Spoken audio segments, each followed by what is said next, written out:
Un largo viaje a la oscuridad. Capítulo 26. El contacto con el agua fría parecía haber reanimado al muchacho. Su cuerpo se estremecía y los brazos se movían débilmente, como si luchara por permanecer a flote en medio de aquel gélido río. ¿Qué está pasando? Farfulló. Dan no respondió, estaba demasiado preocupado por no hundirse junto con el muchacho. También debía vigilar que éste no hundiera la cabeza y tragara agua. Recién cuando la altura del río le llegó a la cintura, pudo distenderse un poco y entonces miró hacia atrás, hacia la orilla que acababa de abandonar. Vio un espectáculo tenebroso, que recordaría durante el resto de su vida. Quiroga permanecía de pie, sosteniendo la baliza en alto y dándole la espalda a una especie de escalofriante, negra y movediza montaña de babosas. La bengala resplandecía en una luz cada vez más tenue. No tardaría en agotarse y sumirlo en las oscuridades. Miles de tentáculos se agitaban alrededor de su cabeza y parecían dar un frenético y horroroso saludo de despedida. Dan alzó una mano y gritó. Su hijo está bien, Quiroga. Ya llegamos a la orilla. Pero el barbudo no le respondió. Seguía mirándolo fijamente, como si no hubiese entendido el mensaje. Dan volvió a cargarse al muchacho al hombro y se dirigió hacia Abel, que esperaba en la entrada de la madriguera de las babosas. ¿Listo? Dijo el anciano, quien de súbito parecía muy nervioso. No lo sé, respondió Dan. Volvió su mirada hacia Quiroga, indeciso. La luz de la bengala se hacía más débil, las babosas cada vez estaban más cerca de él, como esperando que la última chispa se apagara para abalanzarse sobre su cuerpo. Formaban una especie de gigantesca y oscura ola de unos 10 o más metros de alto, que caería sobre su cuerpo de un momento a otro. Pero Quiroga no parecía preocupado o tenso. Ni siquiera echaba un vistazo hacia atrás. Seguía con la mirada fija hacia adelante, como un capitán observando el transcurrir de una tormenta desde la proa de su barco. Dan estaba seguro que observaba a su hijo. ¿A quién iba a mirar sino? La cabeza de Quiroga asintió imperceptiblemente y luego hizo un gesto con las manos. Sigue tu camino. Pero Dan, incapaz de moverse de su sitio, petrificado ante aquella imagen que parecía sacada de la peor de las pesadillas, se quedó observándolo hasta que la baliza se extinguió con un último fogonazo rojo. Para ese entonces, las babosas se encontraban a centímetros del cuerpo de Quiroga, ahuecándose sobre él y formando una capa de muerte. Algunos tentáculos habían comenzado a rodear su cuello. ¿Vamos? Dijo Abel, señalando el interior de la madriguera con su bola azulada. No tenemos todo el tiempo, muchacho. Dan no tardó en ponerse en marcha. Echó un vistazo por última vez hacia Quiroga, pero ya no pudo verlo. El mar negro de babosas se lo había tragado. Adiós, Quiroga, murmuró. Trataré de cumplir con mi promesa para con su hijo. Lo juro. Entraron a la caverna y comenzaron a marchar hacia la libertad, o hacia lo que fuese que les aguardaba en la profundidad de aquellos túneles. Estás loco si piensas que van a dejarte escapar tan fácil. El pensamiento lo asaltó de súbito, mientras se internaban en aquella cueva que rezumaba humedad por todas partes. Las paredes parecían impregnadas de baba amarillenta. Constantemente caían gotas desde los techos. Dan se detuvo y tanteó la pistola debajo de su traje de buzo. Probablemente no serviría para nada, pero de alguna forma la presencia de aquel bulto lo tranquilizó. ¿Seguimos? Dijo Abel, que lo miraba ahora con una expresión hosca. ¿Qué van a hacer con Quiroga? ¿Eso no te interesa? Contestó el anciano. Se dio vuelta y con la barbilla señaló hacia la profunda oscuridad. No estamos muy lejos, ya casi llegamos. ¿Qué es esa vibración que viene desde allá? Es una especie de máquina que las babosas utilizan para, bien, no sé muy bien qué utilidad tiene. Es una de las pocas cosas que sobrevivió a la caída de la nave. ¿De qué nave estás hablando? Abel se encogió de hombros. No importa. Las babosas me dijeron muchas cosas. Ahora marchemos. Pero Dan seguía en su sitio, soportando a duras penas el peso del muchacho sobre sus hombros. ¿Dónde está la trampa? No hay ninguna trampa. Las babosas piensan cumplir con su palabra. ¿Va a ponerse a caminar, o prefiere quedarse con nosotros? Dan reanudó la marcha. El muchacho sobre sus espaldas se movía cada vez más, dificultándole la caminata. Estaba despertando lentamente, volviendo en sí de aquello que fuese en lo que estaba sumido. Emitía quejidos y de vez en cuando pronunciaba un nombre, que a Dan le resultaba totalmente desconocido. Eugenio, Eugenio. Unos metros más adelante, a punto estuvo de resbalar sobre un enorme charco de baba. Abel lo miró burlonamente. Dan se aferró a un saliente, también estaba húmedo y pringoso, pero al menos tenía muescas que permitían hundir los dedos en ellas, y se tomó su tiempo para recuperar el aliento. La carga del muchacho se hacía cada vez más pesada. Las piernas habían comenzado a temblarle, al borde del colapso. Se las arregló para seguir marchando. Debo cumplir con mi promesa. Ahora el piso de la cueva era descendente, por lo que el avance se le hizo un poco más fácil. Rodearon una enorme roca que parecía sostener el techo y luego tomaron por un recodo. La vibración allí era más intensa que nunca, y al recorrer otros 5 metros en línea recta, se dieron cuenta por qué. Ambos hombres contemplaron la máquina durante unos instantes, sin decir nada ni mirarse entre sí. La máquina era del tamaño de un coche y emitía un extraño resplandor verde azulado. Tenía la forma de un huevo y no parecía poseer comandos ni pantallas de ningún tipo. Solo era una gran cápsula que resplandecía y vibraba en el medio de una galería que, debido a la presencia mayoritaria de ángulos y líneas rectas, parecía haber sido cavada en forma artificial. Dan sintió la necesidad de extender la mano y tocar la cápsula, pero a último momento se arrepintió. Había algo en esa máquina que le producía repugnancia. Como si fuese un incomprensible elemento de tortura. Pero no, la tortura no era su finalidad. Estaba casi seguro de ello. Más bien tenía que ver con placer, dijo el anciano, quitándole la palabra de la boca. Creo que la usan para algún tipo de placer. Pero no tengo idea de su real funcionamiento. ¿Le puedo hacer una pregunta? Si tiene que ver con el hecho de por qué estoy del lado de las babosas, le ahorro saliva. Porque yo las elegí. ¿Pero por qué? Se impacientó de golpe Dan. Porque, a pesar de sus defectos, aún son mucho mejores que nosotros. Ahora sigamos. Dejaron atrás la perversa y misteriosa cápsula. La galería se iba estrechando conforme se hundía en las profundidades. Dan pensó en el río subterráneo, y luego en Arreaga, su grito mudo debajo del agua mientras era arrastrado por una de las babosas. Esto hizo que automáticamente regresara sus pensamientos a Liana, pero los apartó con la mayor rapidez posible. Ahora debía concentrarse en llegar al túnel que comunicaba con la mina de plata. Y esperar el ataque. Porque estaba seguro que este tarde o temprano llegaría. Las criaturas no dejarían que escapase a esa prisión. No sé por qué aún no me han atacado, pensó. Quizás estaban jugando con él. Quizás esperaban que llegase al borde de la libertad, para una vez allí sujetarlo y regresarlo a la oscuridad esclavizante. Con el correr de los minutos, se convencía más y más que ese era el verdadero plan de las criaturas. Para cuando llegaron al sitio en cuestión, sus piernas temblaban al borde de la extenuación. Sabía que jamás podría lograrlo. En el caso de que las criaturas, por algún motivo, lo dejaran escapar, él nunca encontraría las fuerzas necesarias para cargar con el muchacho durante todo el ascenso por la mina. Aquí es, dijo Abel, señalando una pequeña abertura en la roca, de no más de 50 centímetros de diámetro. Lo observaba con una expresión brillante en los ojos, como si pudiera adivinar sus pensamientos. Hizo una pequeña cabriola y luego se puso en firme, en posición de militar. Ha sido un placer, mi señor. Dan depositó al chico en el suelo y luego observó la abertura, ignorando la burla de Abel. Apenas puedo pasar por allí. ¿Cómo se supone que arrastraré al muchacho conmigo? Ese no es mi problema, amigo. Maldito hijo de... Pensaba sacar el arma y obligar a Abel a ayudarlo. Pero entonces una voz lo sorprendió por completo. De todas maneras, no hará falta que me arrastres. Provenía desde el suelo. Era Lucas. Lentamente se incorporó y se puso al lado de Abel, masajeándose los músculos del cuello. No pienso subir, así que ni te gastes en intentarlo. Estabas despierto. Todo este tiempo, suspiró Dan, de repente desanimado. Se sentía un estúpido por haber permitido que un muchacho lo engañara tan fácil.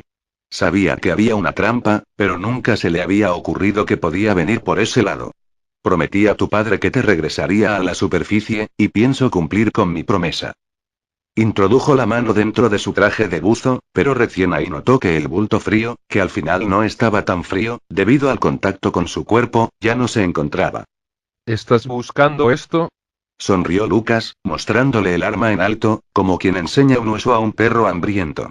Te la robé mientras mirabas embobado la máquina del placer de las babosas. Pero Abel se equivocó en algo. No solo sirve para dar placer. También puede curar algunas enfermedades y regenerar el cuerpo. Y si se usa mal, puede causar la locura. Sube conmigo, suplicó Dan. No tienes que quedarte aquí. Allá arriba te espera una vida maravillosa. Tienes todo el tiempo por delante, muchacho. Abel, Dijo el chico, emitiendo un suspiro de impaciencia o ira. deshazte de este tipo. Y luego regresemos con los nuestros. El anciano lo observó. Una línea de preocupación partió su frente en dos. Dame la pistola. ¿No puedes vencerlo con tus propias manos? Míralo, está destrozado, apenas puede tenerse en pie. Yo tampoco estoy en buenas condiciones, Eugenio. Ha sido un día muy complicado. Te estás poniendo demasiado viejo, Abel. Dijo el chico, entregándole a desgana el arma, al tiempo que Dan pensaba. No sé si es buena idea, querido. Me pregunto hasta cuándo las criaturas te seguirán soportando. Miró al anciano, que con manos temblorosas se demoraba en verificar el seguro del arma. Y bien, ¿qué estás esperando?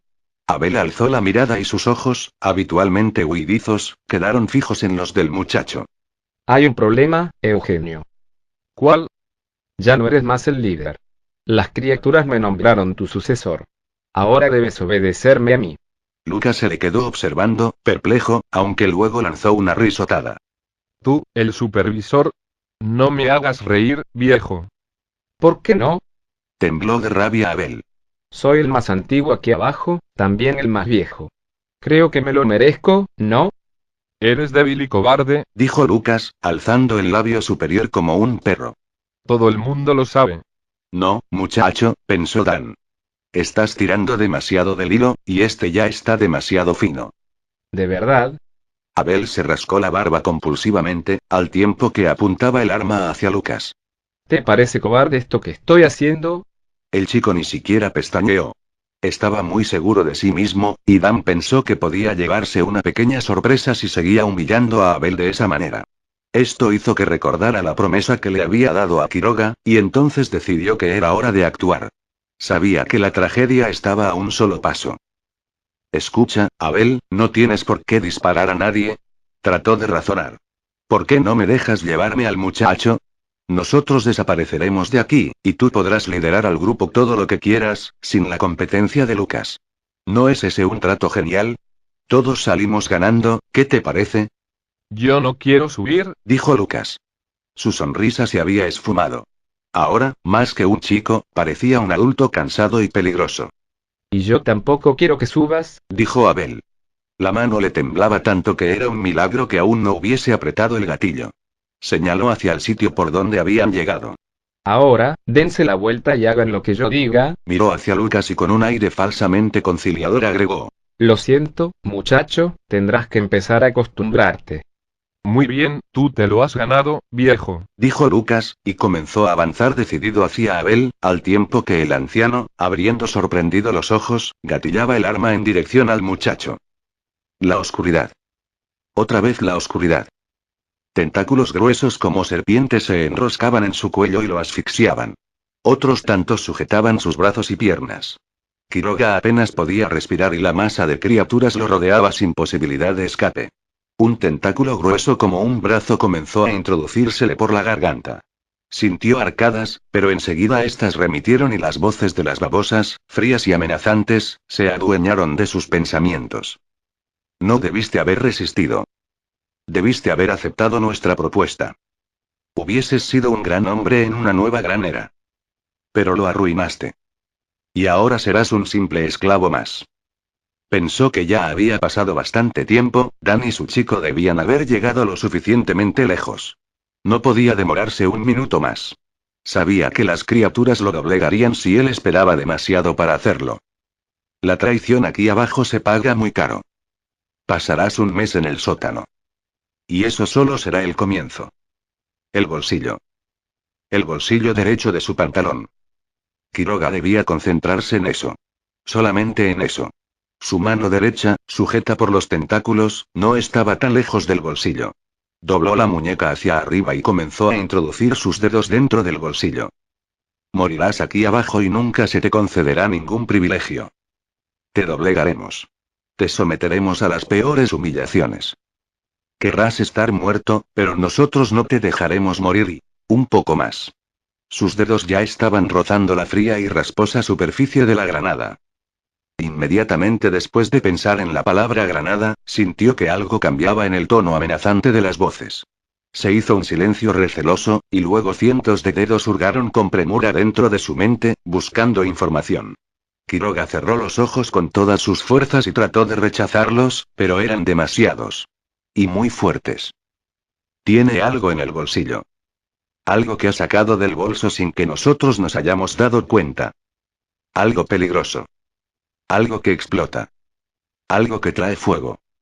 Sintió que algo caliente y pujante se adueñaba de su brazo, como poseído por un ente externo. Ya lo había experimentado antes, cuando había intentado apuñalar a la criatura que lo acarreaba en su vientre. Pero ahora estaba preparado y rechazó con toda su fuerza de voluntad al invasor, al tiempo que los músculos de su cuerpo se contraían por el esfuerzo.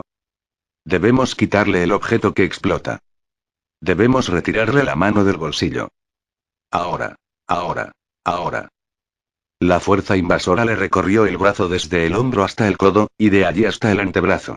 Muy pronto perdería el control de la mano y de los dedos y ya no podría retirar la espoleta de la granada. Y estaba tan cerca de lograrlo y redobló sus esfuerzos y se concentró en rechazar al enemigo.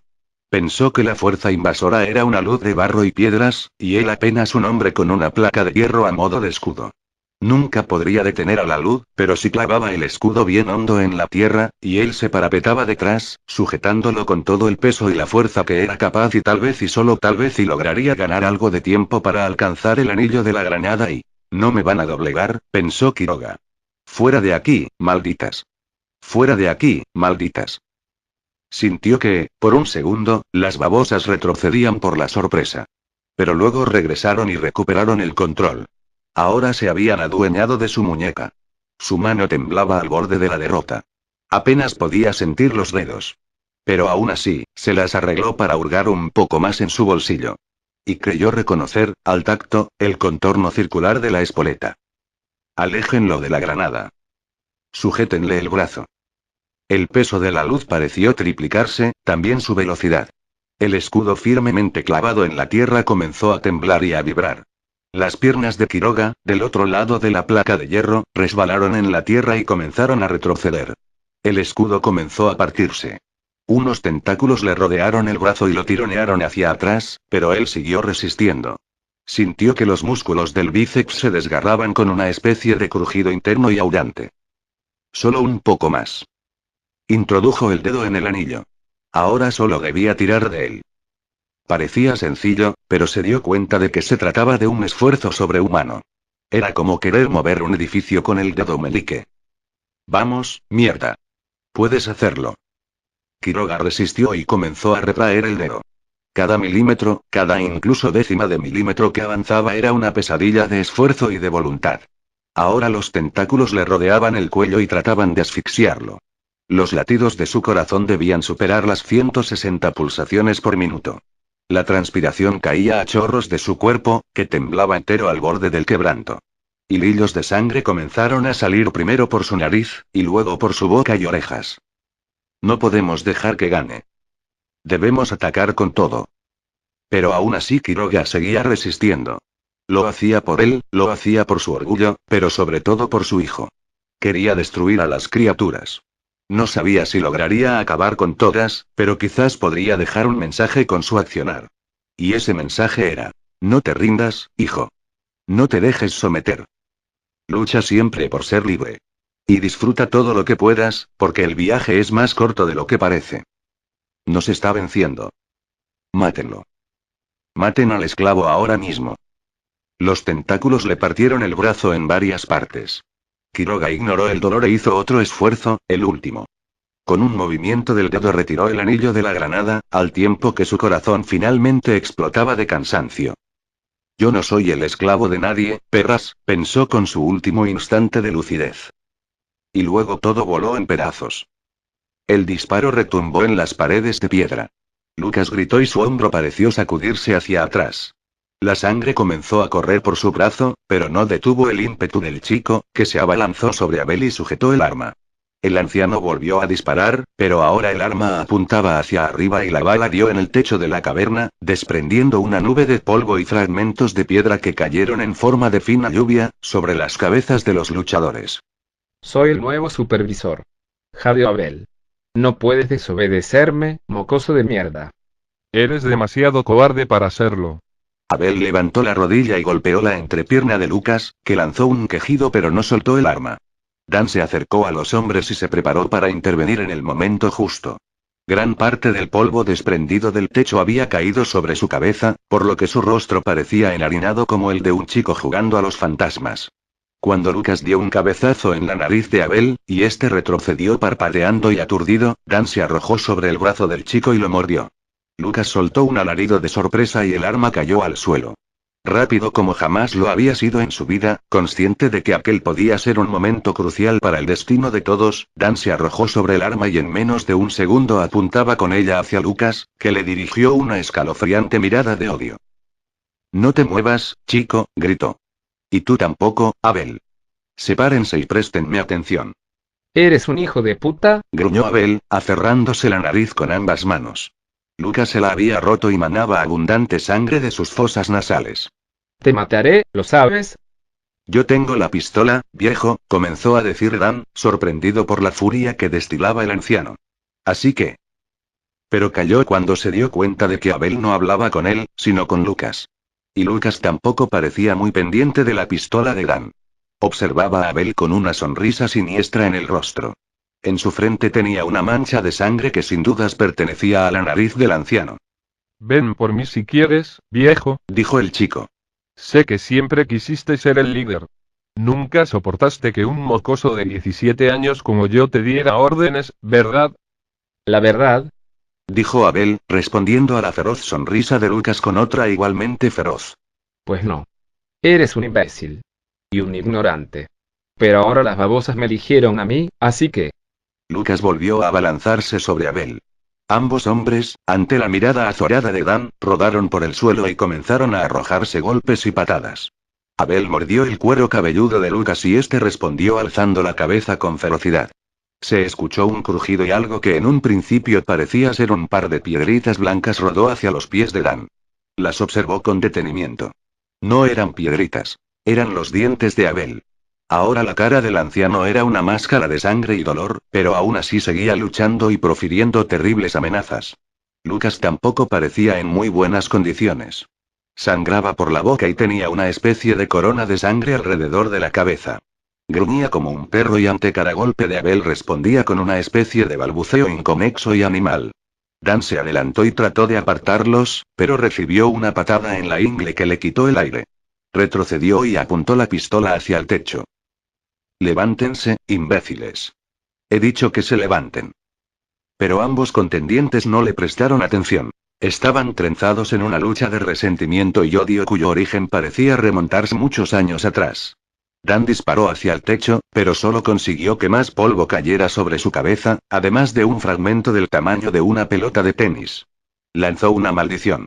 Rodeó a los luchadores y miró hacia atrás, por si alguna de las criaturas venía por los túneles. Pero estaban solos. Regresó la mirada hacia la pelea, justo en el momento en que Lucas, poniéndose a horcajadas de Abel, le asestaba otro cabezazo y lo dejaba nocaut. Las piernas del anciano dieron una especie de bailoteo. Sus ojos pestañearon frenéticamente y luego se pusieron en blanco. Había quedado fuera de combate. Espero que estés contento ahora, dijo Dan, volviendo a apuntar al muchacho.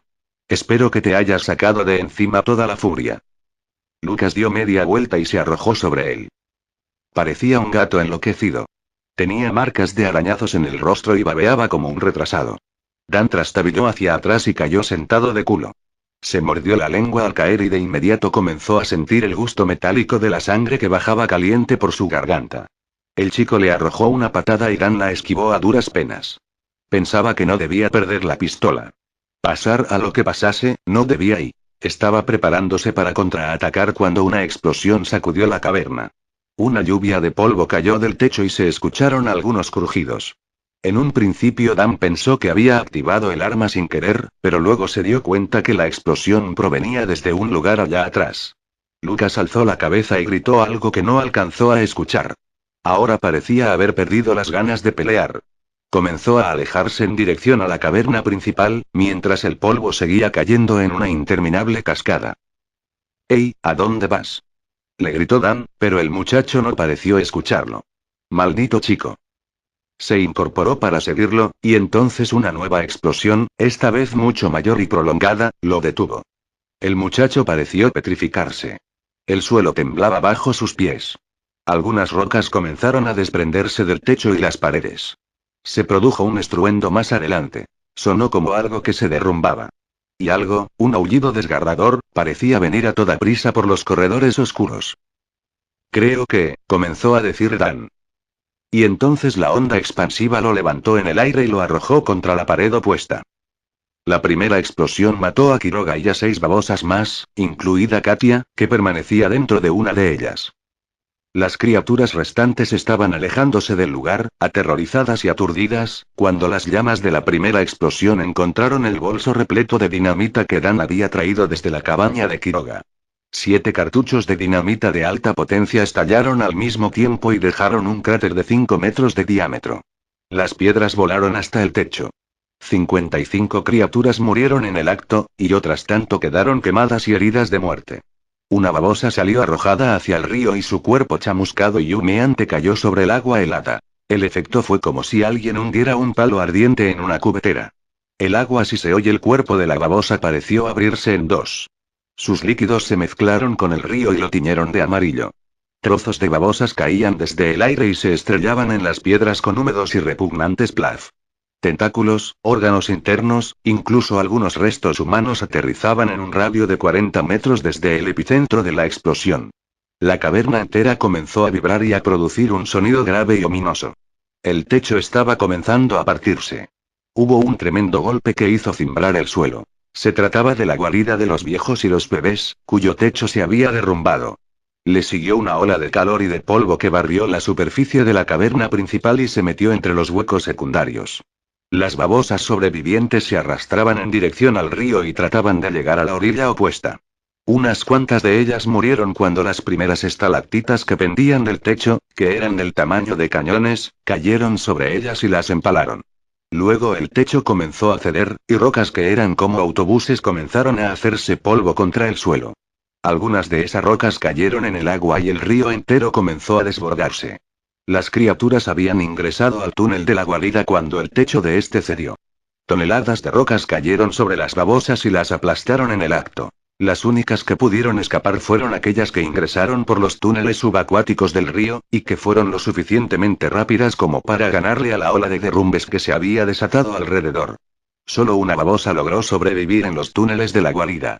Había escapado por los pelos del derrumbe, pero a un muy alto costo. 6 de sus 25 tentáculos habían quedado atrapados bajo las piedras, y una buena parte de su cuerpo estaba maltrecho y reventado.